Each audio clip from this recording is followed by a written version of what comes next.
Hey everyone, I'm Robbie Cornthwaite. I'm Daniel Mullen. I'm Angelo Costanzo. I'm Marco Flores. I'm Marcelo Garusca. I'm Ian Fife. This is Casio, and you're watching. And you're watching. And you're watching. And you're watching. And you're watching. And you are watching Pure Bred Reds, Adelaide United Fan TV.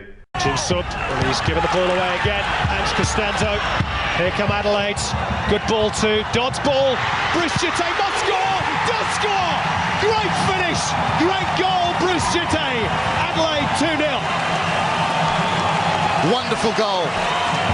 The counter-attack, the ball breaks down just near the halfway line. And Ange Costanzo, positive, takes it on, but there was still a lot to do. Here he picks it up, left-footed pass, first-time layoff from Travis Dodd. Gets it on his thigh, lovely technique from Bruce Djite. And a left-footed volley to finish it off. This time there's no chance for Kim Yong-dae. That is a wonderful goal from Adelaide. Just the goal he needed. That will do his confidence, the power of good. And it's done. Adelaide's Champions League hopes the power of good. To Elrich, delivery's beautiful, and there's the equaliser. Fantastic play from Adelaide United. Elrich to Djite, and bang, it's 1-1.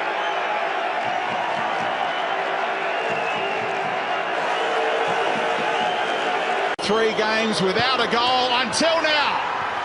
Bruce Djite finally breaks the drought. Look at Djite's determination. Again, he gets a footing, and he might get his reward. Right through the middle, Djite! Well, you wait almost a year for one, and then two come along at once. Bruce Djite makes it 3-1 to the Reds. Well, when it rains, it pours. Only 4 goals from 21 matches. Mild and modest pickings from his previous seasons in the A-League. Isaias, Karuska. Good touch. Djite! What a finish, Bruce Djite! Out of nothing! 8 goals in 9 matches. Well, this semi-final deserved a goal, and that's the strike of an attacking player in supreme confidence.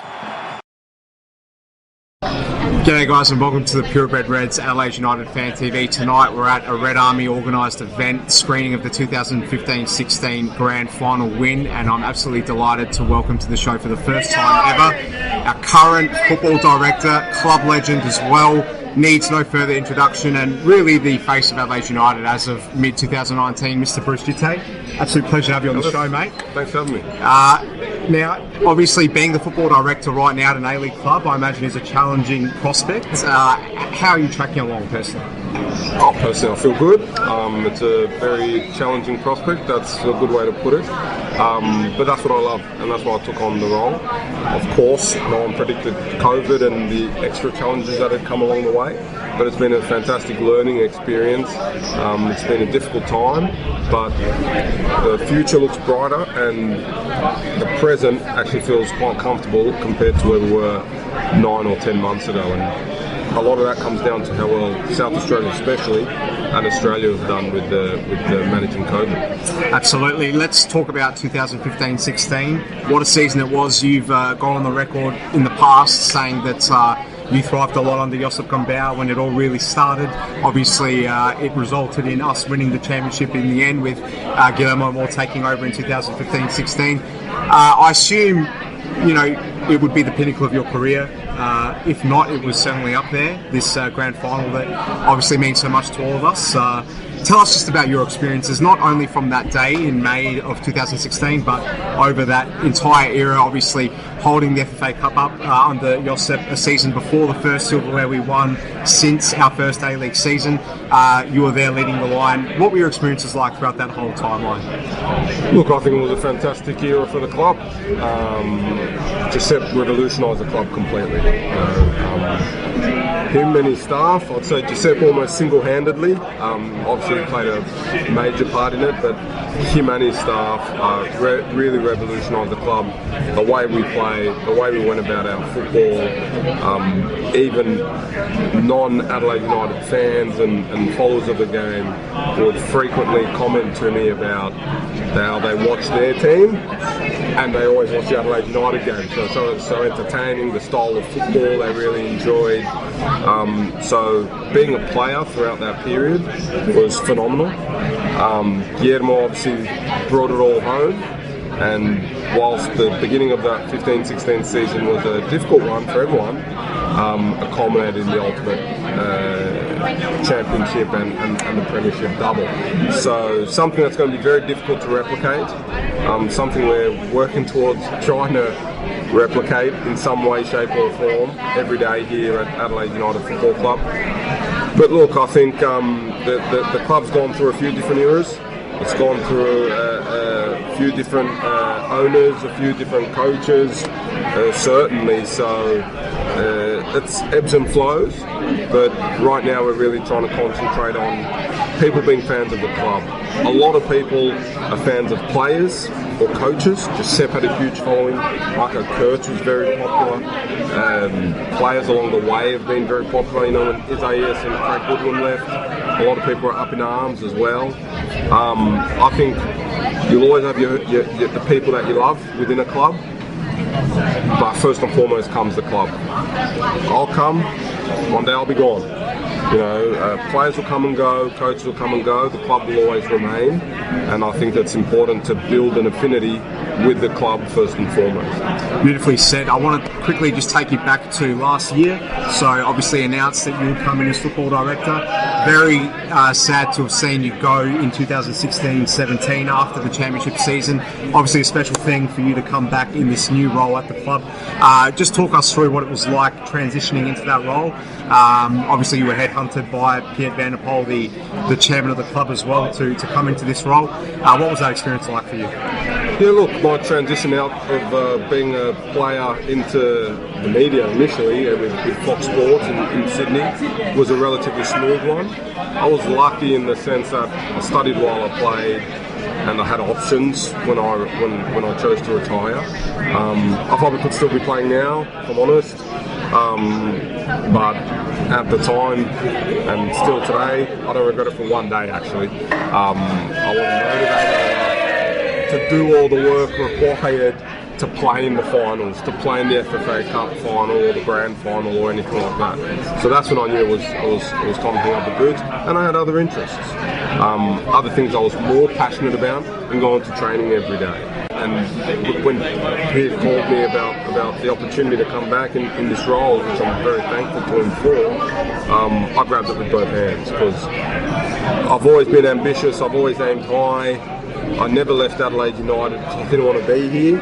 I always had good opportunities to go elsewhere, but the ability to be able to come back into the club, and knowing that my last game for the club was winning the grand final at Adelaide Oval, it's very special, and I'm very honoured to be in this role. Beautiful. Let's just quickly reflect on the state of things right now. People can draw their own conclusions about the fact that perhaps we're not being linked with the biggest names, but ultimately what matters most is the health of the club, and it is healthy on and off the pitch at the moment. What are your sort of thoughts on that? Yeah, I don't know if there's any big names left in the A-League, if I'm brutally honest. You know, you'd have to tell me who they are. It's a league that had its era of attracting the big, like we had Del Piero, Heskey, Shinji Ono period, probably the pinnacle of the competition at that time.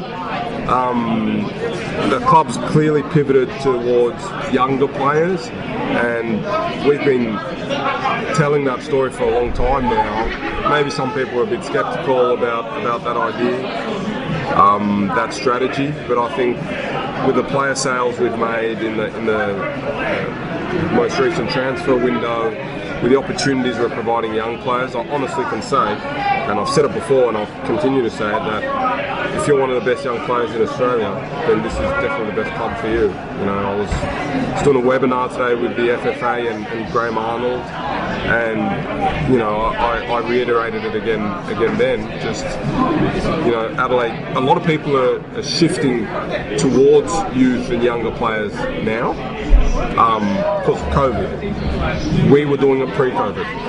You know, COVID might have accelerated it or shifted the dial a bit more towards the youth, but we're on this trajectory anyway, and I think for the longer term, it's probably the best approach to have.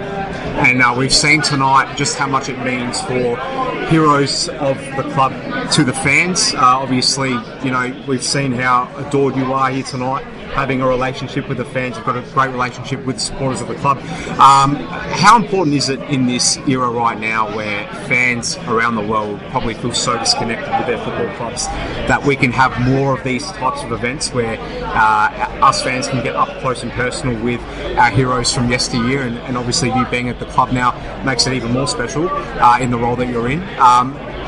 It's a really important thing, and we're lucky to have you come here tonight. How important is it that we can continue doing these kinds of things? Critically important, and look at us in the era of COVID, what we're able to do. I can't emphasise enough how well all South Australians and Australians more broadly have done to be able to facilitate this sort of socialising. It's clear, and I think it's well documented and well known, no fans, no club. Fans are the lifeblood of sport. Without them, sport doesn't really exist. I mean, look at the big clubs in England and the difficulties they're having. You know why?